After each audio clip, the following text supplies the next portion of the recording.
আপোনালোকক অনুৰোধ নাই কৰা যিবিলাকে পাইৰেচি কৰি আছে এইবোৰ ডাউন কৰি দিয়ক ডাইৰেক্ট দাবী দিছোঁ অৰ্ডাৰ দিছোঁ ধমকি দিছোঁ যিমান পাৰা সোনকালে এইবোৰ বন্ধ কৰক জুবিন গাৰ্গৰহে বাচ্চা আছিলে এই ৰেডিঅ'বিলাকত লাগি থকা আমাৰহে বাচ্চা আছিলে আপোনালোকৰ থৰি বাচ্চা নেকি সেইকাৰণে যিমান পাৰে কাটি কুটি বিকি আছে বজাৰত 9 দিনীয়া বাচ্চাটো কাটি কুটি বজাৰত বিকি দিছে আপোনালোকে নিজৰ বাচ্চা এটা কাটি কুটি বজাৰত যদি বিকি দিয়া হয় কি হ'ব পাৰে অৱস্থাটো এয়া কিবা ছাগলী আৰু গাহৰি মুৰ্গীৰ মাংস নেকি চিনেমাখন কাটি কুটি যে বেছি আছে আপোনালোকে লাজ নাই আপোনালোকৰ যিসকলে পাইৰেচি কৰিছে মই তেওঁলোকক কৈ আছো 19 বছৰে গৰ্ভধাৰণ কৰি থকা এটা শিশু ৰৈ বিনালে আজি 9 দিন হৈছে এই 9 দিনীয়া শিশুটো কিছুমান অভদ্ৰ অসভ্য মানুহে কাটি কুটি বজাৰত বিকি দিছে জুবিন গাৰ্গ আৰু মোৰ প্ৰায় 19 বছৰ আগৰ এটা পৰিকল্পনা আছিল আমি মিলিজুলি এখন চিনেমা কৰি ৰৈ বিনালে চিনেমাখন কৰিলোঁ হঠাৎ 19 ছেপ্টেম্বৰত স্তব্ধ হৈ গ'লোঁ ৰৈ গ'লোঁ এটা এনেকুৱা এটা খবৰ আমাৰ মাজলৈ আহিল যিটো খবৰ আমি বিশ্বাস কৰিব পৰা নাই এতিয়া সহজভাৱে ল'ব পৰা নাই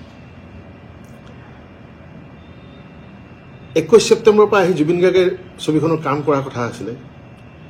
কিন্তু তেওঁৰ নিথৰ দেহে আহি পালে আমাৰ ওচৰলৈ সেয়াও সহ্য কৰোঁ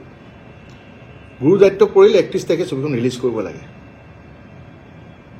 19 বছৰৰ পৰিকল্পনা কৰি থাকি যিটো পৰিকল্পনা কৰি আছিলোঁ 31 অক্টোবৰত ছবিখন ৰিলিজ কৰিব লাগে সেইটো জুবিন গাৰ্গৰে সপোন আছিলে লক্ষ্য আছিলে 31 অক্টোবৰ তাৰিখে দিন ৰাত টোপনি ক্ষতি কৰি পৰাণ বৰকটকী ৰাহুল গৌতম শৰ্মা আমাৰ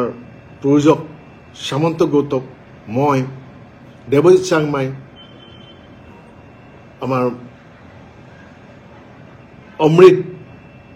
সকলোৱে মিলিজুলি সুমন দুৱাৰা সকলোৱে আশ্চৰ্য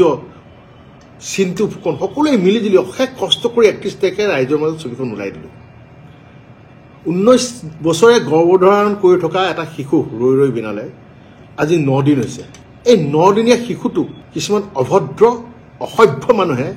কাটি কুটি বজাৰত বিকি দিছে নিজৰ বাচ্চা এটা কাটি কুটি বজাৰত যদি বিকি দিয়া হয় কি হ'ব পাৰে অৱস্থাটো এয়া কিবা ছাগলী আৰু গাহৰি মুৰ্গীৰ মাংস নেকি চিনেমাখন কাটি কুটি যে বেছি আছে আপোনালোকে লাজ নাই আপোনালোকৰ যিসকলে পাইৰেচি কৰিছে মই তেওঁলোকক কৈ আছো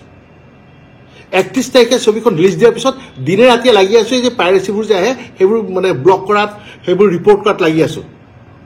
টোপনি নাই কাৰো আমি শুব পৰা নাই সেই 19 তাৰিখে যে ৰৈ গ'ল আমাৰ কাৰণে সময় এতিয়া ৰৈ গৈছে আগবাঢ়িব পৰা নাই কাৰ কাৰণে কৰি আছো আমাৰ কাৰণে কৰি আছো নাই কৰা আমাৰ কাৰণে জুবিন গাৰ্গৰ যিখন নতুন চিনেমা আহিছিলে ৰৈ বিনালে তেওঁৰ যিটো সপোন আছিলে সেইটো সাৰ্থক কৰিবলৈ যুঁজি আছিলোঁ কাৰ কাৰণে যুঁজি আছিলোঁ আপোনালোকৰ মৰমৰ জুবিন গাৰ্গৰ কাৰণে যুঁজি আছিলোঁ আপোনালোকক ভাল পাই কাৰণে যুঁজি আছিলোঁ তাৰ বিনিময়ে আপোনালোকে এয়া দিছে যিমান পাৰে 5 মিনিট 6 মিনিট এতিয়াতো আৰু ওপৰত গুচি গ'ল এঘণ্টাটো দিছে যে গোটেই চিনেমাই দি দিছে যা কি পাব কিন্তু মই খাটাং যিখিনি জুবিন গাৰ্গৰ আচল অনুৰাগী যোনে জুবিন গাৰ্গক ভাল পায় তেওঁলোকে হলতেই চিনেমাখন চাব তেওঁলোকে আপোনালোকে যে এই আপোনালোকে কিয় দিছে আপোনালোকৰ ফলোৱাৰ্ছ বাঢ়িব আপোনালোকে ভাবিছে নেকি আপোনালোকে ইউটিউবৰ পৰা পইচা পাব ছ'চিয়েল মিডিয়াৰ পৰা পইচা পাব বেয়া শব্দ ক'বলৈ মন গৈছে বেয়া শব্দ নকওঁ কিন্তু সময়ে ক'ব যেনেকৈ জুবিন গাৰ্গৰ এটা ডাইলগ আছিলে চিনেমাখনত সময় মই বৰ ভয় কৰোঁ আপোনালোকে শিকক সময়ক ভয় কৰিবলৈ সময়ে আপোনালোককো এনেকুৱা এটা জেগাত লৈ গৈ থৈ দিব তাৰ পৰা আপোনালোকে উঠিবলৈ পাৰ নাপাব অসমীয়া চিনেমা ইমান কষ্ট কৰি প্ৰত্যেকজন কলা কুশলী শিল্পীয়ে আৰ্টিষ্টে ইমান কষ্ট কৰি আছে অসমীয়া চিনেমাৰ কাৰণে অকল মই ৰৈ বিনালে বুলি কোৱা নাই প্ৰত্যেকখন অসমীয়া চিনেমা এতিয়া যিমান আহি আছে আপোনালোকে কয় আমাক হে অসমীয়া চিনেমা বনাইছ আমি কিয় অসমীয়া চিনেমা চাম চাউথৰ ছবি চাম অমুকৰ ছবি চাম কি ছবি চাব চাউথৰ ছবি এয়াহে আপোনালোকৰ এয়াহে গুণ 9 দিনীয়া বাচ্চাটো কাটি কুটি বজাৰত বিকি দিছে আপোনালোকে নিজৰ বাচ্চা হোৱাই আলফুলে যে ৰাখে আমিও আলফুলে ৰাখিব বিচাৰোঁ আমাৰ বাচ্চাটো কিন্তু এটা আপোনালোকৰ বাচ্চা নহয় জুবিন গাৰ্গৰহে বাচ্চা আছিলে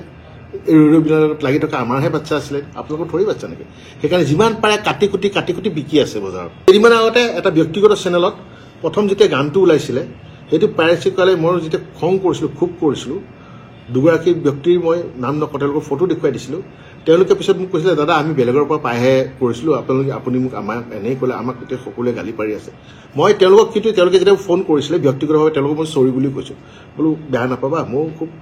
মানে প্ৰথম দিনাখনেই 1 ঘণ্টা নহওঁতে এনেকুৱা হোৱা হ'ল যে মই খুব ভাগি পৰিলোঁ আচলতে তেনেকৈ কৈ পালোঁ তেওঁলোকক মই চৰি বুলি কৈছিলোঁ কিন্তু আজি আপোনালোকে যিখিনি জানি বুজি কৰি আছে তেওঁলোকে কিন্তু কেতিয়াও মইতো কি আপোনালোকে ভগৱানৰ ওচৰতো চৰি বুলি কোৱা যোগ্য নহয়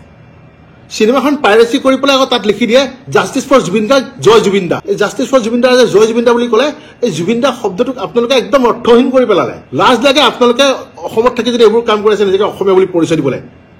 আৰু আচৰিত পাইছোঁ আপোনালোকৰ পৰিয়ালৰ মানুহে দেখি থকা নাই নে আপোনালোকে যে এইবোৰ কাম কৰি আছে